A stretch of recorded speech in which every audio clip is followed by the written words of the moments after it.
the bill is passed.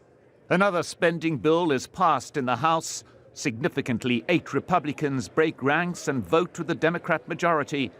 But there's little possibility this legislation will go to the Senate.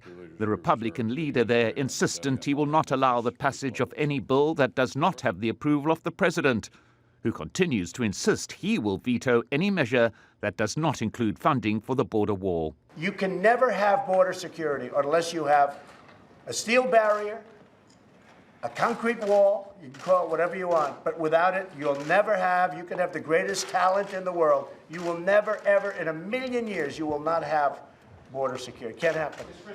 The majority of federal employees who will not be paid this week would appear to disagree, some being urged to speak out by Democrats. We are the faces behind this shutdown.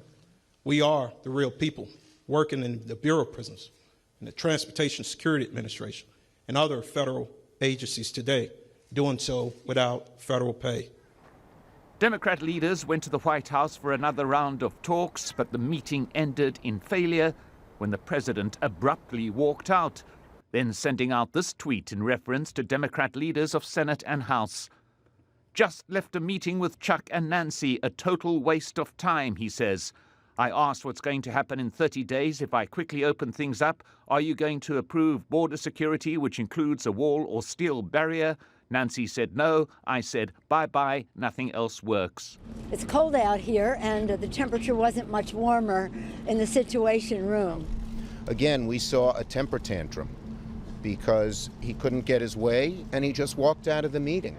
The vice president asserted it was the Democrats who were blocking reopening government, not President Trump. He asked Speaker Pelosi that if he opened things up quickly, if he reopened the government quickly, would she be willing to agree to funding for a wall or a barrier on the southern border? And when she said no, the president said goodbye. Earlier, the president walked up to the Hill for a meeting with the Republican caucus and denied there was any division within the party. The Democrats have lost support. There is tremendous Republican support, unwavering, as you probably know. Thank you very much. But the 8 Republicans who wavered and voted with Democrats in the House sent a different signal that this standoff is no longer won on purely partisan lines.